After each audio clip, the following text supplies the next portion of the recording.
नमस्कार बच्चों, मैं आपकी हिंदी की अध्यापिका दर्शना। और बच्चों, आज हम इस वीडियो के माध्यम से हिंदी गुंजन पुस्तिका कक्षा 7वीं के लिए उसका पाठ नंबर 4 जो है उसके प्रश्न उत्तर हैं उनका हम अध्ययन करेंगे। और इसके लेखक हैं इस पाठ के ममंथ नाथ गुप्त जी। और किस प्रकार सरफरोशी की तमन्ना पाठ का नाम है कि किस प्रकार लेखक और उनके साथी जो हैं उनको काकोरी कांड में जेल में भेज दिया गया था और उसके बाद जज ने उन्हें सजा सुनाई। और फिर लेखक बताते हैं वो एक ये घटना कि किस प्रकार से फिर उनके साथी जो हैं खुशी खुशी सजा सुनाने के बाद एक दूसरे की तरफ देख रहे थे और मुस्कुरा रहे थे। और उनके मन में देशभक्ति की ऐसी भावना थी कि अब भी वो गा रहे थे, सरफरोशी की तमन्ना अब बाजुए दिल में है। तो चलो अब हम इसका एक्सप्लेनेशन तो हमने किया है कंप्लीट। अब हम प्रश्न उत्तर करते हैं। तो प्रश्न उत्तर में पाठ बोध मौखिक हम करते हैं। तो कह उस दिन को विशेष क्यों कहा गया? तो क्यों कहा गया बच्चों? वह दिन स्वतंत्रता आंदोलन के इतिहास में अनोखा था क्योंकि उस दिन देश को स्वतंत्र कराने के प्रयास में क्रांतिकारियों को न्याय न देकर उन्हें फांसी और काले पानी की सजा दी गई। इससे क्रांतिकारियों के भारत को अन्यायी सरकार से छुटकारा दिलाने के इरादे और भी दृढ़ हो गए थे। ख है, हर रोज अब्दुल का व्यवहार कैसा होता था? तो बच्चों, हर रोज अब्दुल सबसे प्रसन्नता पूर्वक व्यवहार करता था। वह किसी का गाना सुनता तो किसी के साथ शतरंज खेलता था। ये दूसरा प्रश्न का उत्तर है। अब है आगे तीसरा प्रश्न, हल्दी घाटी के योद्धा किस तरह की पोशाकें पहनकर युद्ध करने जाते थे? हल्दी घाटी के युद्ध में राजपूत अपने विशेष वस्त्र केसरिया बाना पहनकर मृत्यु को गले लगाने जाते थे। केसरिया रंग त्याग और बलिदान का रंग माना जाता है। ये तो आप सबको पता ही होगा क्योंकि केसरिया रंग हमारे राष्ट्रीय ध्वज में भी है, तो त्याग और बलिदान का प्रतीक है। घ, क्रांतिकारियों द्वारा गीत गाने से क्या पता चलता है? तो क्रांतिकारियों द्वारा गीत गाने से पता चलता है कि सरफरोशी की तमन्ना अब हमारे दिल में है। यह क्रांतिकारियों का गीत था जिसके द्वारा वे अपने बलिदान की भावनाओं को प्रकट करते थे। इस समय न्यायालय के बाहर खड़ी भीड़ यह गीत गा रही थी कि वे सब उन क्रांतिकारियों के साथ हैं जिनके साथ न्याय के नाम पर अन्याय किया जा रहा है। कोई भी मृत्यु से भयभीत नहीं था, कोई भी नहीं डर रहा था, उन्हें कोई भी सजा चाहे क्यों न सुनानी पड़े। अभी ये घ हो गया। अब आगे बच्चों हम करेंगे लिखित प्रश्न उत्तर। तो कह अदालत जाने से पहले सबने क्या क्या तैयारियां की? तो अदालत जाने से पहले सबने आनुष्ठानिक तरीके से भोजन किया, अच्छे कपड़े पहने। ठाकुर रोशन सिंह ने इत्र की शीशी से सबको थोड़ा थोड़ा इत्र भी लगाया। ठीक है। अभी ख देखिए, सबने एक साथ भोजन क्यों किया? सबने एक साथ भोजन किया क्योंकि उन्हें इस बात का आभास हो गया था कि यह उनका अंतिम भोजन है। ठीक है, इस बात का उन्हें आभास हो गया था कि साथ बैठकर यह उनका अंतिम भोजन है। ग देखिए, फांसी के कैदियों वाली 3 कोठरियां साफ करवाने की घटना से क्या पता चलता है? निर्णय वाले दिन फांसी की कोठरियां साफ करवाई जा रही थी, उनको पता चल गया था। इस घटना से पता चलता है कि 3 क्रांतिकारियों को फांसी की सजा दी जाने वाली थी। ठीक है, क्योंकि 3 ही कोठरियां साफ हो रही थी। अभी घ है, फांसी की सजा सुनकर किस किस की क्या क्या प्रतिक्रिया हुई? राजेंद्र लाहिड़ी ने के चेहरे पर हमेशा की तरह बाल सुलभ मुस्कान थी। रामप्रसाद बिस्मिल के चेहरे पर अवज्ञा का भाव था और ठाकुर रोशन सिंह के चेहरे पर खुशी और विजय का भाव था। ठीक है, इस प्रकार ये प्रतिक्रिया उनकी रही है।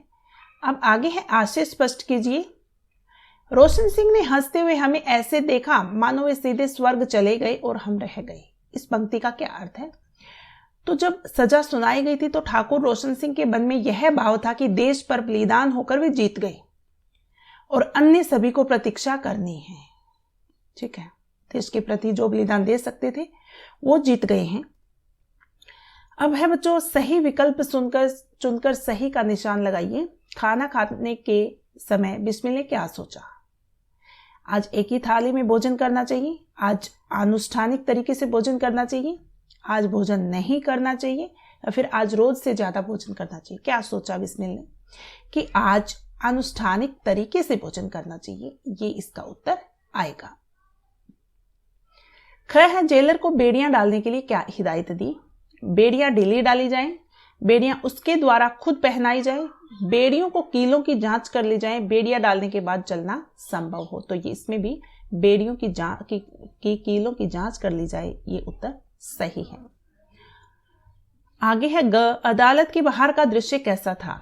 चारों ओर सन्नाटा था, भीड़ देशभक्ति के नारे लगा रही थी, बाहर खड़ी भीड़ गाना गा रही थी, लोगों का विशाल समूह एकत्र था। तो बच्चों, बाहर खड़ी भीड़ जो है वो भी गाना गा रही थी, सरफरोशी की तमन्ना अब हमारे दिल में है, ये ग हो गया। अब आगे हम करेंगे मूल्य प्रश्न। तो देखिए, अपने अभिमान की रक्षा हम कैसे करते सकते हैं? मर्यादित आचरण से ही स्वाभिमान की रक्षा होती है। इसकी रक्षा के लिए हमारे व्यक्तित्व में संतोष, धैर्य, त्याग, वाणी और व्यवहार की मधुरता, संयम, जीवन मूल्यों के पालन की प्रवृत्ति, दूरदर्शिता, नकारात्मक टिप्पणियों पर प्रतिक्रिया न देने का भाव और उनके सिद्धांतों के प्रति दृढ़ता का गुण होना चाहिए। लोभ से आकृष्ट न होने की प्रवृत्ति सर्वाधिक महत्वपूर्ण होती है, क्योंकि अपना स्वाभिमान की रक्षा तभी कर सकते हैं जब हमें कोई लोभ लालच नहीं होगा। ठीक है, तो ये हो गया मूल्य आधारित प्रश्न का उत्तर। अभी दूसरा, असंख्य वीरों के प्राणों के मोल पर मिली स्वतंत्रता को बनाए रखने के लिए हमारा क्या कर्तव्य बनता है, क्या फर्ज बनता है? तो देखिए बच्चों, हमारी स्वतंत्रता बहुत अनमोल है। हमारा कर्तव्य होना चाहिए कि इतने संघर्ष और बलिदानों के बल पर मिली स्वतंत्रता का सम्मान करें, क्योंकि बहुत मुश्किल से मिली है हमें स्वतंत्रता, और उसकी रक्षा के लिए हमेशा तत्पर रहें, क्योंकि वही राष्ट्र या जाति जीवित रह पाती है जो स्वाधीनता का मूल्य जानती है और विकट स्थितियों में भी नत हुए बिना अचल स्थायी खड़ी रहती है। ठीक है, ये हो गया दूसरे प्रश्न का उत्तर। अब है भाषा ज्ञान। देखिए, निम्नलिखित शब्दों के बहुवचन बनाइए। एक वचन दिया है चेहरा, चेहरे का चेहरा, चेहरे, शिशी, शिशियां, कपड़ा, कपड़े, मुश्किल, मुश्किलें, बेड़ी, बेड़ियां, पोशाक, पोशाकें, कोठरी, कोठरियां, छुट्टी, छुट्टियां। ये हो गए बहुवचन। अब है पाठ में आए नुक्ता वाले शब्द ढूंढ कर लिखिए। तो बच्चों, नुक्ता क्या होता है? जो कि नीचे बिंदु लगता है ना, और ये उर्दू फारसी के शब्दों में नुक्ता लगता है, नीचे ये डॉट लगा है यहाँ पर। तो उसमें रोज, साफ, फैसला, कागज, सरफरोशी, तरफ, आवाज, सजा। ठीक है, जो कि ज और फ के नीचे ही लगता है। नीचे लिखे शब्दों में एक प्रत्यय जोड़कर शब्द लिखिए। एक संस्कृत का सांस्कृतिक, स्वभाव स्वाभाविक, अनुष्ठान अनुष्ठानिक, अनुष्ठानिक, परलोक होता है पारलौकिक, प्रकृति प्राकृतिक, सप्ताह होता है साप्ताहिक। ठीक है, ये तीसरा प्रश्न हो गया। अब हम करेंगे चौथा प्रश्न। निम्नलिखित संयुक्त क्रियाओं से वाक्य बनाइए। संयुक्त क्रिया है ये, चिल्ला उठे, कि चिल्लाना भी और उठना भी संयुक्त क्रिया है। अजनबी को देखते ही बच्चे चिल्ला उठे। उखाड़ डाला, तेज हवा ने पेड़ को जड़ से उखाड़ डाला। बोलने दो, उसे बोलने दो। निकल जाना, इतना कहकर वह निकल गया।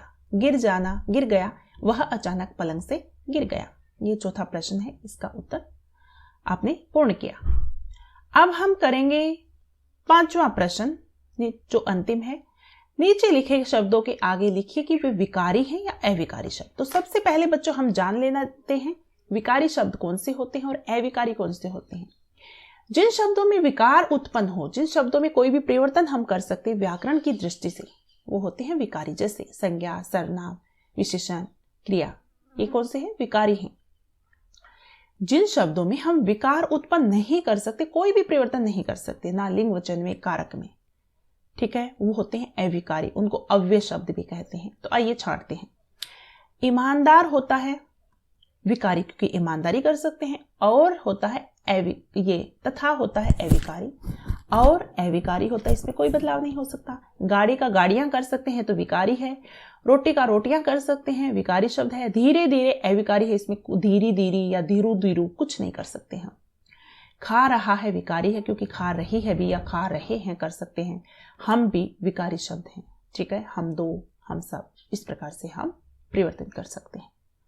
तो ये तो हो गया पांचवा प्रश्न। तो बच्चों, हमारा छठा प्रश्न आगे देखिए। नीचे लिखे वाक्यों को शुद्ध कीजिए। क, मैंने तुमका यह बात कही, तो इसमें आएगा मैंने तुमको या तुमसे यह बात कही। चारों तरफ आवाज गूंज रहा था, तो आवाज जो है वो स्त्रीलिंग है, तो गूंज रहा था नहीं, गूंज रही थी। चारों तरफ आवाजें गूंज रही थी, क्योंकि आवाजें एक तरफ से आवाज आएगी, चारों तरफ से आवाजें आएंगी। जज के आते ही सन्नाटा छा गई, जज के आते ही सन्नाटा छा गया। ये सन्नाटा जो है वो क्या है, ये पुलिंग है, तो छा गई नहीं, छा गया आएगा। रास्ते में हम एक गाड़ी देखा, रास्ते में हमने एक गाड़ी देखी। इस प्रकार से इन वाक्यों को हम शुद्ध करेंगे। तो बच्चों, ये वीडियो आपको कैसी लगी? पूर्ण हो चुकी है। सरफरोशी की तमन्ना अब हमारे दिल में है। इसके प्रश्न उत्तर तो आपको पसंद आई, लाइक जरूर कीजिए। कमेंट बॉक्स में लिखना ना भूलें कि आपको ये वीडियो कैसी लगी। तो आप कमेंट बहुत कम करते हैं भाई, मैं बोलती रहती हूँ पर आप करते नहीं हैं, अपना कार्य कंप्लीट करते हैं और छोड़ देते हैं। शेयर कीजिए और पहली बार आए हैं सब्सक्राइब कर लीजिए, क्योंकि सभी वीडियो आपको इधर ही मिलेगी। सब्सक्राइब पहले से कर रखा है तो आपका बहुत बहुत धन्यवाद। वीडियो देखने के लिए आपका बहुत बहुत धन्यवाद। नमस्कार।